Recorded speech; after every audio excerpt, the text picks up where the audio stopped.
ایک दिन अल्लाह के प्यारे रसूल हजरत मोहम्मद सल्लल्लाहु अलैहि वसल्लम के सहाबी और दामाद हजरत अली रजी अल्लाह ताला अन्हु दावत यानी इस्लाम का प्रचार का काम खत्म करके घर की ओर जा रहे थे। जब वो उस रास्ते से गुजर रहे थे तो अचानक उनका ध्यान गया कि रास्ते के एक तरफ एक फकीर लेटा हुआ है। फकीर बहुत कमजोर और जीर्ण शीर्ण हालत में रास्ते के किनारे पड़ा था। अली रजी अल्लाह ताला अन्हु उसके पास गए और उसे सलाम किया, लेकिन उस फकीर ने सलाम का कोई जवाब नहीं दिया। अली रजी अल्लाह ताला अन्हु बहुत हैरान हुए और उससे बोले, क्या आप नहीं जानते कि अगर कोई सलाम करे तो उस सलाम का जवाब देना होता है? हजरत अली की ये बात सुनने के बाद फकीर बहुत नाराज हुआ और गुस्से में हजरत अली से बोला, कौन हो तुम? मुझे सलाम करके क्या होगा? सलाम ना देकर अगर कुछ कर सकते हो तो मुझे थोड़ा खाना देकर मदद करो। आज 5 दिन से मैंने कुछ नहीं खाया है। भूख की तकलीफ से मैं जीर्ण शीर्ण हालत में यहाँ पड़ा हूँ। फकीर की ये गुस्से भरी बात सुनकर हजरत अली रजी अल्लाह ताला अन्हु के मन में भी थोड़ा गुस्सा आ गया, लेकिन तभी हजरत अली रजी अल्लाह ताला अन्हु को कुरान की उस आयत की याद आई। सूरह अद-दुहा यानी तन्हाई की आयत में अल्लाह रब्बुल आलमीन ने फरमाया है, तुम फकीर मिस्कीन से डांट कर या नाराज होकर बात नहीं करोगे। हजरत अली रजी अल्लाह ताला अन्हु ने अपना गुस्सा काबू किया और नर्म लहजे में उस फकीर से बोले, मेरे पास तो अभी कोई खाना नहीं है। मैं दावत का काम खत्म करके घर की तरफ जा रहा हूँ। मेरा घर थोड़ी ही दूर है। अगर आप खाना पाना चाहते हैं तो मेरे साथ मेरे घर चलिए। मेरे घर जाने पर शायद मैं आपको कुछ खाना दे पाऊंगा। फकीर बोला, मैं बहुत कमजोर हूँ। भूख की तकलीफ ने मुझे इतना पस्त कर दिया है कि मैं उठकर खड़ा भी नहीं हो सकता। मैं आपके साथ आपके घर तक चलकर कैसे जाऊंगा? मैं आपके घर जा सकता हूँ अगर आप मुझे कंधे पर उठाकर ले जाएं। तब हजरत अली रजी अल्लाह ताला अन्हु ने फकीर को कंधे पर उठाया और कंधे पर लेकर घर की तरफ चलना शुरू किया। थोड़ी देर बाद हजरत अली घर पहुंचे और घर के आंगन में उस फकीर को लिटा दिया। फिर घर के दरवाजे पर जाकर सलाम किया, अस्सलाम वालेकुम या अहलुल बैत। घर के अंदर हजरत फातिमा रजी अल्लाह ताला अन्हा और हसन और हुसैन रजी अल्लाह ताला अन्हुमा मौजूद थे। हजरत फातिमा भी भूख की तकलीफ से बहुत कमजोर हो चुकी थीं, क्योंकि पिछले 3 दिन से फातिमा के चूल्हे में भी कोई आग नहीं जली थी। फातिमा ने जब अपने शौहर की आवाज सुनी तो वो कमजोर हालत में धीरे से उठी और अपने शौहर के लिए दरवाजा खोल दिया। हजरत अली रजी अल्लाह ताला अन्हु घर के अंदर दाखिल हुए और देखा कि फातिमा बहुत कमजोर है। फातिमा की आंखें थोड़ी अंदर धंसी हुई थीं। फातिमा के चेहरे पर परेशानी और भूख के निशान थे। हजरत अली रजी अल्लाह ताला अन्हु ने पूछा, फातिमा क्या हुआ है? फातिमा रजी अल्लाह ताला अन्हा ने कहा, आज कुछ दिन पहले ही आप दावत के काम पर चले गए थे। पिछले 3 दिन से हमारे घर में कोई खाना नहीं है। दोनों बच्चे भूखे हैं। वो भूख की तकलीफ से करह रहे हैं। फातिमा की ये बात सुनकर हजरत अली रजी अल्लाह ताला अन्हु के सिर पर जैसे आसमान टूट पड़ा। हजरत अली रजी अल्लाह ताला अन्हु ने कहा, मैं रास्ते से एक भूखे फकीर को अपने साथ लेकर आया हूँ और उसे ये भरोसा दिया है कि मेरे घर आने पर मैं उसे खाना दे पाऊंगा। अब तो घर में किसी भी तरह का खाना नहीं है। मैं उस फकीर को कहां से खाना दूं? हजरत अली रजी अल्लाह ताला अन्हु ने और देर नहीं की। उन्होंने जानमाज बिछाई और 4 रकात सलातुल हाजत अदा की। फिर अली रजी अल्लाह ताला अन्हु ने अल्लाह के दरबार में अर्ज किया, तू रहमान है, तू रहीम है, तू मेहरबान है, तू चाहे तो सब कुछ मुमकिन है। एक फकीर को मैं मेहमान बनाकर घर ले आया हूँ। अब अगर उसे खाना नहीं दे पाया तो उसके सामने मैं शर्मिंदा हो जाऊंगा। या रब्बुल आलमीन, तू मेरी इज्जत की हिफाजत कर, मेरी मदद कर। मैं अपनी भूख की पत्नी के लिए खाना नहीं चाहता। मैं अपने भूख के बच्चों के लिए खाना नहीं चाहता। मैं सिर्फ उस फकीर को देने के लिए तेरे दरबार में खाना चाहता हूँ। तू मेहरबानी करके मेरी मदद कर, अपनी रहमत से मुझे भर दे। हजरत अली रजी अल्लाह ताला अन्हु की ये दुआ अल्लाह रब्बुल आलमीन के अर्श तक पहुंच गई। तुरंत ही अल्लाह रब्बुल आलमीन ने जन्नत से खाने की एक पोटली भेजी। एक गैब यानी अदृश्य फरिश्ता आया और हजरत अली रजी अल्लाह ताला अन्हु के सामने जन्नती खाने की वो पोटली रख दी। जब अली रजी अल्लाह ताला अन्हु ने अपने मुनाजात यानी दुआ खत्म करके खाने की पोटली देखी तो वो अल्लाह रब्बुल आलमीन के दरबार में शुक्र अदा करने लगे। माँ फातिमा के घर में जन्नती खाने की पोटली थी। चारों तरफ से जन्नती खुशबू आ रही थी। पास के कमरे से हजरत हसन और हुसैन रजी अल्लाह ताला अन्हुमा खाने की खुशबू पाकर दौड़ते हुए इस कमरे में आए। हजरत हसन और हुसैन रजी अल्लाह ताला अन्हु एक दौड़ में आकर हजरत अली को गले लगा लिया। हजरत हसन कहने लगे, अब्बा जान, पिछले 3 दिन से हमने कुछ नहीं खाया है। हजरत हुसैन रजी अल्लाह ताला अन्हु ने हसन से कहा, भाई मेरे लिए माँ से ज्यादा मेरे अब्बा जान अच्छे हैं, क्योंकि पिछले 3 दिन से हमने माँ से कितनी बार खाना मांगा, माँ ने एक बार भी हमें थोड़ा सा भी खाना नहीं दिया, और देखो ना अब्बा जान हमारे लिए कितना खाना लाए हैं। हुसैन की ये बात सुनकर माँ फातिमा रजी अल्लाह ताला अन्हा मुस्कुराई। हजरत अली रजी अल्लाह ताला अन्हु ने सभी से कहा, ये खाना तुम्हारे लिए नहीं है, बाहर एक फकीर इंतजार कर रहा है और मैंने उसे खाना देने के लिए अल्लाह रब्बुल आलमीन से ये खाना मांगा है। हजरत अली की ऐसी बात सुनकर हुसैन रजी अल्लाह ताला अन्हु ने हजरत अली के दोनों पैर पकड़ लिए और जोर जोर से रोते हुए कहने लगे, अब्बा जान हम 3 दिन से बहुत भूखे और प्यासे हैं, आप हमें खाना दीजिए, हम खाकर अपनी भूख मिटाएं। हजरत अली रजी अल्लाह ताला अन्हु एक बहुत बड़ी आजमाइश का सामना कर रहे थे। एक तरफ उनकी पत्नी और बच्चे भूखे थे, दूसरी तरफ वो फकीर भी भूखा था और वो फकीर को वादा करके घर लाए थे। हजरत अली रजी अल्लाह ताला अन्हु अब ये थोड़ा सा खाना किसे दें? हजरत अली रजी अल्लाह ताला अन्हु दोनों तरफ की बात सोचकर पत्थर की मूर्ति की तरह खड़े थे। तभी हजरत अली को अल्लाह रब्बुल आलमीन का कुरान शरीफ में कहा गया ये फरमान याद आया, निश्चित रूप से माल और औलाद फितने का मूल कारण होंगे। पवित्र कुरान की ये आयत याद आते ही हजरत अली ने फैसला किया कि इस खाने का अकेला हकदार फकीर है, इसलिए ये खाना उसी फकीर को देना होगा। हजरत अली ने इस बार बाएं हाथ से हुसैन को एक झटके में दूर हटा दिया, फिर वो फकीर को खाना देने के लिए घर से बाहर निकले। हजरत अली जैसे ही घर से बाहर निकले, उन्होंने एक हैरान कर देने वाला दृश्य देखा। उन्होंने देखा कि फकीर खड़ा है और मुस्कुरा रहा है। जो फकीर सड़क के किनारे कमजोर हालत में पड़ा था, जिसे कंधे पर उठाकर घर लाना पड़ा था, वही फकीर अब खड़ा है और अली की तरफ देखकर धीरे धीरे मुस्कुरा रहा है। हजरत अली रजी अल्लाह ताला अन्हो कुछ कहते उससे पहले ही फकीर ने कहा, वालेकुम अस्सलाम। हजरत अली रजी अल्लाह ताला अन्हो ने कहा, आप कौन हैं? अभी थोड़ी देर पहले तो आप रास्ते पर जीर्ण शीर्ण हालत में पड़े थे। आप इतने कमजोर थे कि आपको कंधे पर उठाकर मैं यहाँ लाया हूँ, और अब आप खड़े हो गए हैं और मुस्कुरा रहे हैं, और मैंने आपको सलाम कब किया था जिसका जवाब आप अब दे रहे हैं? तब उस फकीर ने कहा, हे असदुल्लाहिल गालिब हजरत अली, मैं कोई और नहीं, मैं अल्लाह रब्बुल आलमीन का रहमत का फरिश्ता हूँ। मैंने आपको परखने के लिए ये सब किया। नबी के सहाबियों में आप अकेले ऐसे व्यक्ति हैं जिन्होंने एक साथ इतनी डिग्रियां हासिल की हैं जो नबी के किसी और सहाबी ने हासिल नहीं की हैं। एक तरफ आप असदुल्लाहिल गालिब यानी काफिरों के लिए शेर हैं, दूसरी तरफ रसूल सल्लल्लाहु अलैहि वसल्लम ने फरमाया है, मैं इल्म यानी ज्ञान का शहर हूँ और उस शहर में दाखिल होने का दरवाजा हजरत अली हैं। दूसरी तरफ अल्लाह रब्बुल आलमीन ने आपको अत्यधिक शक्ति प्रदान की है, आप इस दौर के महान पहलवान हैं। दूसरी तरफ खातूने जन्नत जो जन्नत की औरतों की सरदार होंगी, उनके शौहर आप हैं। दूसरी तरफ हसन हुसैन जो जन्नत के जवानों के सरदार होंगे, उनके पिता आप हैं। दूसरी तरफ अशरतुल मुबश्शरा जो जन्नत की खुशखबरी पाए 10 व्यक्ति हैं के सदस्य आप हैं। जन्नत की खुशखबरी पाए 10 लोगों में आप चौथे नंबर पर हैं। आप एकमात्र सहाबी हैं जिन्हें इतनी सारी खूबियां नसीब हुई हैं।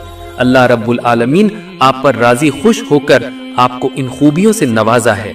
इस खाने के असली हकदार आपके परिवार के सदस्य हैं, आप उन्हें ये खाना दे दीजिए। एक और दिन की घटना, एक अजीबो गरीब और बिगड़े हुए चेहरे वाला फकीर सलमान फारसी रजी अल्लाह ताला अन्हो को साथ लेकर माँ फातिमा के घर आया।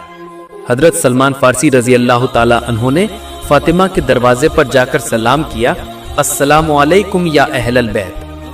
हजरत फातिमा रजी अल्लाह ताला अन्हा ने पर्दे के पीछे से सलाम का जवाब दिया और पूछा, आप कौन हैं?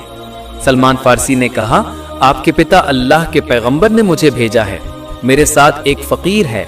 ये फकीर आपके पिता के पास गया था, लेकिन आपके पिता के पास भीख देने के लिए कुछ नहीं था, इसलिए उन्होंने इस फकीर को आपके घर भेजा है और आपके पिता ने कहा है कि आप इस फकीर की कुछ मदद करें। हजरत फातिमा रजी अल्लाह ताला अन्हा ने कहा, मेरे घर में तो कुछ खास नहीं है, मैं इस फकीर को क्या देकर मदद करूंगी? हाँ, मेरे पास एक पसंदीदा चादर है, मैं ये चादर आपको देती हूँ। आप इस चादर को यहूदी के घर गिरवी रखकर वहां से जो पैसा मिलेगा वो पैसा इस फकीर को दे दीजिएगा। हजरत सलमान फारसी वो चादर लेकर यहूदी के घर गए और यहूदी से कहा, ये चादर गिरवी रख लो। यहूदी ने चादर हाथ में ली और बहुत हैरान हो गया।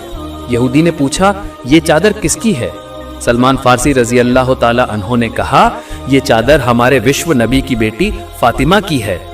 यहूदी चादर लेकर घर के अंदर चला गया और काफी देर बाद यहूदी वापस आया। हजरत सलमान फारसी रजी अल्लाह ताला अन्हो ने ध्यान दिया कि यहूदी के सिर से टप टप पानी गिर रहा है। ऐसा लग रहा है जैसे यहूदी ने गुस्ल किया है, यानी स्नान किया है। सलमान फारसी ने उससे पूछा, आप तो बहुत पहले घर के अंदर गए थे, इतनी देर बाद क्यों लौटे? क्या आप चादर गिरवी रखने का पैसा लाए? यहूदी ने कहा, ये लो चादर गिरवी रखने का पैसा, और मुझे अभी तुम्हारे नबी के दरबार में ले चलो। मैं कलिमा पढ़कर मुसलमान होना चाहता हूँ।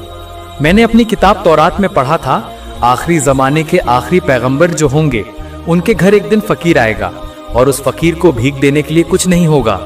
आखिरी जमाने के आखिरी पैगंबर उस फकीर को अपनी बेटी फातिमा के घर भेजेंगे, लेकिन फातिमा के घर में भी भीख देने जैसा कुछ नहीं होगा। आखिरकार फातिमा अपने जिस्म की एक चादर गिरवी रखकर उस फकीर को भीख देंगी। जब तुमने कहा कि ये चादर विश्व नबी की बेटी फातिमा की है, तभी मुझे अपनी तौरात की भविष्यवाणी की सच्चाई का प्रमाण मिल गया। जिसे तुम नबी मानते हो, वो नबी आखिरी जमाने के आखिरी नबी हैं। उनके बारे में तौरात में जितनी भी भविष्यवाणियां थीं, उन सभी की सच्चाई मैं पहले ही पा चुका हूँ। मैं सिर्फ इस एक सच्चाई के इंतजार में था। मैं बहुत देर नहीं करना चाहता। मुझे अभी तुम्हारे नबी के दरबार में ले चलो, मैं मुसलमान होना चाहता हूँ। मदीना के बागानों में एक यतीम यानी अनाथ लड़के का एक बागान था। उसके बागान से सटे हुए बागान का मालिक अबू लुबाबा नाम का एक व्यक्ति था। वो यतीम लड़का अपने बागान के चारों ओर एक दीवार बनाने गया तो उसने देखा कि पड़ोसी का एक खजूर का पेड़ सीमा के अंदर आ रहा है। लड़के ने अपने पड़ोसी के पास जाकर समस्या बताई और सीमा पर आ रहे खजूर के पेड़ को खरीदना चाहा ताकि दीवार सीधी बन सके, लेकिन पड़ोसी अबू लुबाबा किसी भी तरह से राजी नहीं हो रहा था। कोई चारा ना देखकर वो यतीम लड़का रसूलुल्लाह सल्लल्लाहु अलैहि वसल्लम के पास गया और उन्हें पूरी घटना समझाई। अल्लाह के रसूल सल्लल्लाहु अलैहि वसल्लम ने अबू लुबाबा को बुलाया।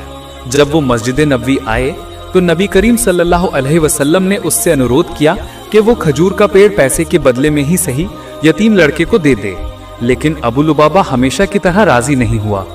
रसूलुल्लाह सल्लल्लाहु अलैहि वसल्लम ने इस पर उससे कहा, तुम अपने भाई को वो खजूर का पेड़ दे दो, मैं तुम्हारे लिए जन्नत में खजूर के पेड़ का जिम्मेदार हूँगा। ये आश्चर्यजनक था कि अबू लुबाबा इसके बाद भी वो खजूर का पेड़ देने को राजी नहीं हुआ।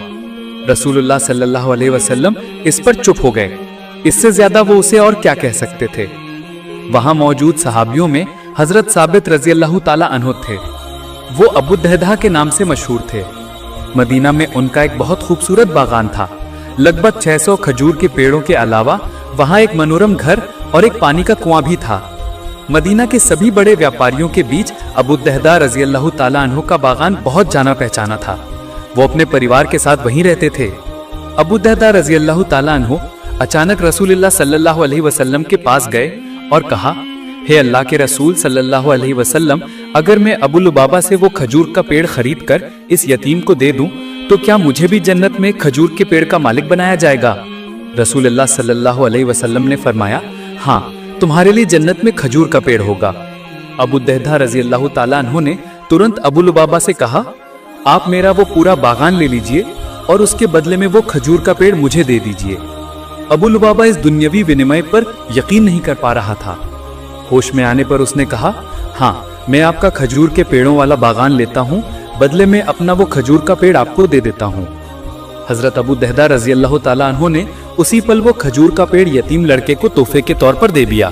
फिर रसूलुल्लाह सल्लल्लाहु अलैहि वसल्लम की तरफ देखकर बोले, हे रसूलुल्लाह सल्लल्लाहु अलैहि वसल्लम, क्या अब मैं जन्नत में एक खजूर के पेड़ का मालिक हो गया?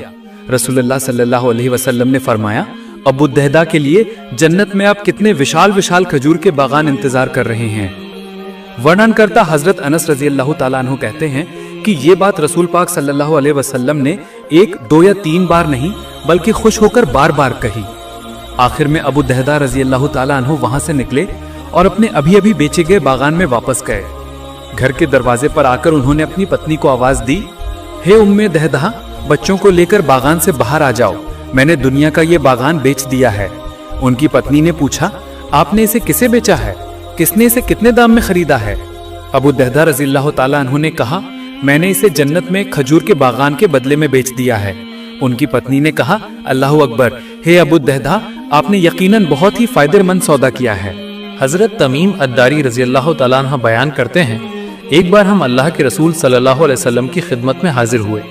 تبھی ہم نے دیکھا کہ ایک اونٹ دوڑتا ہوا اللہ کے رسول صلی اللہ علیہ وسلم کے سر کے پاس آ کر کھڑا ہو گیا۔ ایسا لگ رہا تھا جیسے اونٹ اللہ کے رسول صلی اللہ علیہ وسلم کے کان میں کچھ کہہ رہا ہو۔ اللہ کے رسول صلی اللہ علیہ وسلم نے تب اونٹ کو مخاطب کر کے فرمایا، اونٹ تم شانت ہو جاؤ، اگر تم سچے ہو تو تمہاری سچی بات تمہیں فائدہ دے گی، لیکن اگر تم نے جھوٹ بولا ہے تو تمہیں جھوٹ بولنے کی سزا دی جائے گی۔ یقیناً جو میرے پاس پناہ لیتا ہے اللہ تعالیٰ بھی اسے سرکشا دیتے ہیں، اور جو میرے پاس پناہ لیتا ہے اسے اللہ کبھی محتاج نہیں ہونے دیتے۔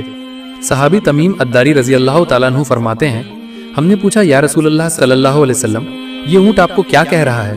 اللہ کے رسول صلی اللہ علیہ وسلم نے فرمایا، یہ مجھے کہہ رہا ہے کہ اس کا مالک اسے ذبح کر کے اس کا گوشت کھانے کا فیصلہ کر چکا ہے، اس لیے یہ اپنے مالک کے پاس سے بھاگ آیا ہے اور یہاں یہ میرے پاس مدد مانگ رہا ہے۔ تمیم الداری رضی اللہ تعالیٰ عنہ نے کہا، اس کے بعد ہم آپس میں بات چیت میں مشغول ہو گئے، تبھی اچانک اسی سمے اونٹ کا مالک ہمارے پاس دوڑتا ہوا آیا۔ جب اس اونٹ نے اپنے مالک کو آتے دیکھا تو پھر سے اللہ کے رسول صلی اللہ علیہ وسلم کے پاس جا کر کھڑا ہو گیا اور ٹھیک رسول صلی اللہ علیہ وسلم کے پیچھے چھپنے کی کوشش کرنے لگا۔ اونٹ کے مالک نے کہا، یا رسول اللہ صلی اللہ علیہ وسلم، میرا یہ اونٹ 3 دن پہلے میرے پاس سے بھاگ گیا تھا اور آج مجھے یہ آپ کے پاس ملا ہے۔ یہ سن کر اللہ کے رسول صلی اللہ علیہ وسلم نے فرمایا، اس اونٹ نے میرے پاس شکایت درج کرائی ہے، یہ مجھے کہہ رہا ہے کہ یہ تمہارے پاس کئی سال تک پلا بڑا ہے۔ جب زبردست گرمی کا سمے آتا تھا تم تب اس کی پیٹھ پر سوار ہو کر گھاس اور چرہ گاؤں کے علاقوں میں جاتے تھے، اور جب سردی کا سمے آتا تھا تب تم اس کی پیٹھ پر سوار ہو کر گرم علاقوں کی طرف سفر کرتے تھے، اور اب جب یہ بڑھاپے کو پہنچ چکا ہے تو تم اسے ذبح کر کے اس کا گوشت کھانے کی یوجنا بنا چکے ہو۔ اونٹ کے مالک نے کہا، یا رسول اللہ صلی اللہ علیہ وسلم، گھٹنا بالکل ویسی ہی ہے جیسا آپ نے بیان کیا ہے، لیکن سوال یہ ہے کہ اونٹ نے آپ کو یہ سب کیسے بتایا؟ یہ سن کر اللہ کے رسول صلی اللہ علیہ وسلم نے فرمایا، اچھا بتاؤ، ایک وفادار نیک خادم کو اس کی مالک کی خدمت کے بدلے میں کیا یہی انعام ملنا چاہیے؟ اونٹ کے مالک نے کہا، ہے رسول اللہ صلی اللہ علیہ وسلم، اب میں اسے نہ بیچوں گا نہ ذبح کروں گا، آپ جو اجازت دیں گے میں وہی کروں گا۔ اس کے بعد اللہ کے رسول صلی اللہ علیہ وسلم نے اس اونٹ کے مالک سے 100 درہم کے بدلے میں وہ اونٹ خرید لیا۔ پھر انہوں نے اونٹ سے کہا، ہے اونٹ، جاؤ، اب سے تم آزاد ہو، اللہ تعالیٰ کا دیا ہوا رزق روزی تلاش کرو۔ لیکن اس اونٹ نے اللہ کے رسول صلی اللہ علیہ وسلم کے سر کے پاس اپنا منہ بڑھایا اور منہ سے آواز نکالی، جسے سن کر اللہ کے رسول صلی اللہ علیہ وسلم نے فرمایا، آمین آمین۔ اس کے بعد اونٹ نے دوبارہ دعا کی۔ اللہ کے رسول نے پھر کہا، آمین آمین۔ اونٹ نے دوبارہ دعا کی۔ اللہ کے رسول نے تیسری بار کہا، آمین آمین۔ لیکن جب اونٹ نے چوتھی بار ایک شبد کہا تو اللہ کے رسول نے آمین تو کہا ہی نہیں، بلکہ بھاوک ہو کر رونے لگے اور کہنے لگے، ہائے میری امت، ہائے میری امت، یہاں تک کہ رسول صلی اللہ علیہ وسلم کی آنکھوں سے آنسو نکلنے لگے۔ صحابی تمیم الداری رضی اللہ تعالیٰ عنہ نے کہا، ہم نے پوچھا، ہے رسول اللہ صلی اللہ علیہ وسلم، یہ اونٹ آپ کو کیا کہہ رہا ہے؟ رسول صلی اللہ علیہ وسلم نے فرمایا، اونٹ نے مجھے پہلی بار کہا، ہے رسول صلی اللہ علیہ وسلم، اللہ آپ کو اسلام اور قرآن کے ذریعے اتم بدلہ عطا فرمائے۔ میں نے کہا، آمین۔ پھر اس نے مجھے کہا، اللہ تعالیٰ قیامت کے دن آپ کی امت کے دل سے سارا ڈر اور خوف ایسے ہی دور کر دے جیسے آج آپ نے میرے دل سے ڈر کو دور کر دیا۔ میں نے کہا، آمین۔ پھر اس نے دعا کی، اللہ تعالیٰ آپ کی امت کے خون کو دشمنوں کے ہاتھوں سے ایسے ہی حفاظت میں رکھے جیسے آج آپ نے میرے خون کی حفاظت کی ہے۔ اس کے بعد اس نے پھر کہا، اللہم آمین، اللہ ایسا ہی کرے۔ اس کے بعد چوتھی بار اونٹ نے کہا، اللہ تعالیٰ آپ کی امت کو آپس کے جھگڑے فساد، سینا، یدھ وگرہ جیسی چیزوں سے حفاظت میں رکھے۔ یہ بات سن کر میں آمین کہنے والا تھا، لیکن وہ دعا قبول نہیں ہوگی، اللہ کی طرف سے نردیش آیا۔ یہ سن کر مجھے رونا آ گیا، کیونکہ یہی دعا میں نے بھی اپنی امت کے لیے اللہ سے کئی بار کی ہے، گر گڑا کر دعا کی ہے، اے اللہ میری امت کو آنترک فتنوں، جھگڑے فساد سے بچا۔ لیکن اللہ تعالیٰ نے میری پہلی 3 دعائیں قبول کی، پر آخری 2 قبول نہیں کی۔ حضرت جبرائیل علیہ السلام نے مجھے اللہ کی طرف سے خبر دی ہے کہ ہے رسول، آپ کی امت میں سب سے بڑا فتنہ یہ ہوگا کہ وہ آپس میں چھوٹی موٹی کمیوں کو لے کر ایک دوسرے کو فتویٰ بازی کریں گے، فتنہ بازی کریں گے، جھگڑا جھنجٹ کریں گے، ان میں لپت ہوں گے اور یہ سب کر کے یہ برباد ہوں گے۔ جب باہری دشمن ان پر حملہ کرے گا تب وہ آنترک کلہ میں ویست ہوں گے۔ یہ سب کچھ جو ہوگا وہ سب تقدیر میں لکھا جا چکا ہے، اس لیے اس معاملے میں اللہ آپ کی دعا قبول نہیں کریں گے۔ اللہ اکبر۔ ہمارے پیارے نبی رسول صلی اللہ علیہ وسلم صرف مانو جاتی کے لیے ہی نہیں بلکہ وہ سمگر جگت، انسان، جن اور سبھی پرانیوں کے لیے رحمت تھے۔ اللہ تعالیٰ نے انہیں دنیا کے اندھیرے میں روشنی پھیلانے کے لیے بھیجا۔ ان کی شکشا اور آدرش آج بھی ہمیں شانتی اور سچائی کی اور راستہ دکھاتے ہیں۔ اللہ اکبر۔ اللہ تعالیٰ ہم سبھی کو ان کی نافرمانی اور سبھی طرح کے گناہوں سے حفاظت فرمائے۔ پریے درشک، ویڈیو ختم کرنے سے پہلے ایک چھوٹی سی گزارش ہے، کمنٹ باکس میں آپ آمین لکھ کر ضرور جائیے گا۔ تو یہ تھی آج کی گھٹنا۔ نئے ویڈیو پانے کے لیے ہمارے چینل کو ضرور سبسکرائب کریں۔ امید ہے آپ سب اچھے اور صحت مند رہیں گے۔ السلام علیکم۔